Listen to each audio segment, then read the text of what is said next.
जब आज़ादी के परवानों, बड़े सगीर के मुसलमानों और पाक और हिंद के जवानों ने हिंदुस्तान का सीना चीरकर पाकिस्तान की बुनियाद डाली। बिस्मिल्लाहिर्रहमानिर्रहीम।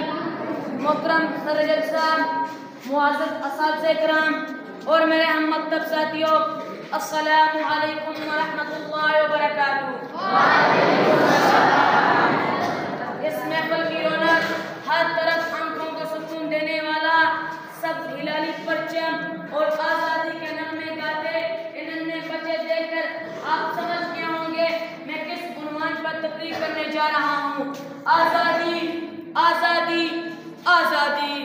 जनाबे वाला 14 अगस्त 1947 तारीख का वो अजीम तरीन दिन है जब आज़ादी के परवानों, बड़े सगीर के मुसलमानों और पाक और हिंद के जवानों ने हिंदुस्तान का सीना चीरकर पाकिस्तान की बुनियाद डाली और पूरे दुनिया के नक्शे पर पाकिस्तान उभरा।